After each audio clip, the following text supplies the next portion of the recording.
vamos falar de Revolução Industrial na prova PPL Azul 2020 do Enem, na questão de número 85. E aí, para não perder o hábito, o meu pedido para você é, se puder, se inscreve, ative o sininho, compartilha, comenta. Isso tudo ajuda a gente a cada vez poder crescer mais e alcançar mais e mais alunos que gostem ou precisem estudar história. Beleza? Então, vamos lá para mais uma questão aqui no canal.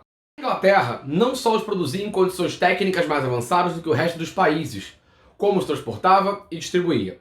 Tinha, pois, necessidade de mercados, e foi por isso que se esforçou naquela etapa de sua história para criá-los e desenvolvê-los. O Tratado de Methuen, em 1703, estabelecia a compra dos tecidos ingleses por parte de Portugal, enquanto a Inglaterra se comprometia a adquirir a produção vinícola dos lusitanos. Beleza? Vamos lá. O que o Enem quer que você responda? Vem aqui comigo, ó. Aqui, ó.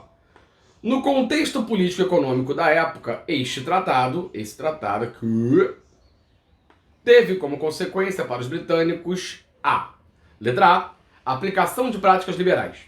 Letra B, estagnação de superávit mercantil. Letra C, obtenção de privilégios comerciais.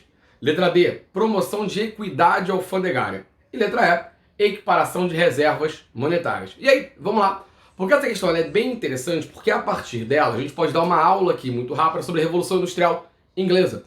Ou melhor, discutir por que dentre os países da Europa a Revolução Industrial se inicia na Inglaterra.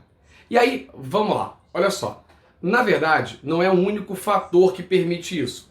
A Inglaterra vai congregar dentro dela alguns fatores fundamentais para poder iniciar a solidão do pioneiro da Revolução Industrial. Dentre eles, qual é? Primeiro, a Inglaterra tem reserva de carvão e ferro, ponto fundamental por ser a matéria-prima da Revolução Industrial. Segundo, devido ao cercamento dos campos, a Inglaterra vai acabar constituindo de uma grande quantidade de mão de obra barata e extremamente abundante. Terceiro, no século XVII, explodem duas grandes revoluções da Inglaterra, a Revolução Puritana e a Revolução Gloriosa, que no final das contas acabam meio que se complementando, pois vão transformar a Inglaterra naquilo que ela é hoje, uma monarquia constitucional, e vão acabar permitindo que a burguesia inglesa tenha uma certa voz política. E um quarto elemento, que é onde a questão se encaixa, numa acumulação primitiva de capital. A Inglaterra vai acumular capital, ou através dos chamados atos de navegação, criados por Oliver Cromwell, ali no processo que você tem daquelas revoluções inglesas do século XVII, que eu falei, ou a partir do tal do Tratado de Methuen, que se você olhar aqui do lado da questão, ele fala pra gente, ó, o Tratado de Methuen, em 1703, estabelecia a compra dos tecidos ingleses por parte de Portugal, enquanto a Inglaterra, aqui, ó, se comprometia a adquirir a produção vinícola dos lusitanos. Então, olha só, vamos lá. Esse tal desse Tratado de Methuen, ele é fundamental pra gente, também conhecido como panos e vinhos, pelo que diz o próprio tratado. A Inglaterra vende tecido, vende pano para Portugal, que por sua vez compra esses panos ingleses e vende para a Inglaterra vinho, certo? Vamos à questão básica. Você consome, você tem um gasto muito maior em relação ao tecido do que ao vinho.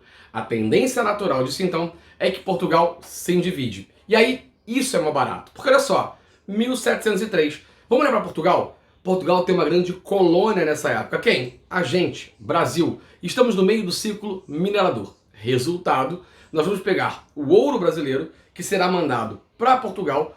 Parte desse ouro português vai ser doado à Igreja Católica. Parte desse ouro será dado à Inglaterra como pagamento pelo Tratado de Methuen. Então, na verdade, como diria Antonil, o ouro deixou buracos no Brasil, igrejas em Portugal e fábricas na Inglaterra. Mas a questão não está dizendo isso. Eu aproveitei ela para dizer por que a Inglaterra começou a Revolução Industrial. A questão está dizendo o seguinte: no contexto político-econômico da época, esse Tratado de Methuen, teve como consequência para os britânicos. E aí o texto vai te responder. Porque olha aqui, ó. Aqui, ó. Ele diz o seguinte: a Inglaterra não só os produzia em condições técnicas, beleza, mais avançadas do que o resto dos países, como os transportava e distribuía. E aí, agora é que está a resposta da questão para você. Olha aqui, ó. Tinha, pois, necessidade... Peraí que eu não marquei o tinha, vamos marcar o tinha aqui, ó. Tinha, pois, necessidade de mercado. E foi por isso que se esforçou naquela etapa da sua história para criá-los e desenvolvê-los. Ou seja, o que a questão está dizendo para você, o que o texto está dizendo para você, é que como a Inglaterra precisava de mercado, ela se esforçou para criar este mercado. Então, ele quer qual é a consequência que você tem do Tratado de Mitten, que é o tratado que ele fala na questão, para os britânicos, para a Inglaterra. Na letra A, ele fala de aplicação de práticas liberais. Não, na verdade você não está aplicando ali uma ideia de uma liberdade de não intervenção do Estado na economia, certo? Você está relacionando ali Estados com os Estados. Mas você não tem essa não intervenção do Estado, que seria uma prática liberal que você teria ali. B. Estagnação de superávit mercantil. Estagnação, parei. Superávit é quando a sua balança comercial é favorável. Quando você tem a ideia ali das suas exportações serem maior do que as suas importações. E aí você vai pensar assim, peraí Felipe, mas a Inglaterra vai lucrar vendendo tecido para Portugal e aí Portugal vai ter um prejuízo vendendo vinho para a Inglaterra. Sim, mas olha só, a consequência para os britânicos não é estagnar o superávit mercantil. A Inglaterra vai ter um lucro. A letra B, obtenção de privilégios comerciais. Achamos a resposta. Então tá aqui pra gente, ó.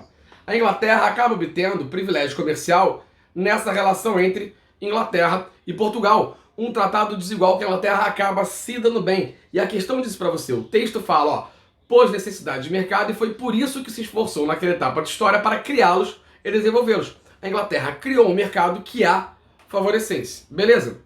A letra D falaria de promoção de equidade alfandegária. Equidade, equilíbrio nas alfândegas entre Portugal e Inglaterra, se fosse o Tratado de Mitten especificamente. O que não está rolando, essa equidade não está rolando.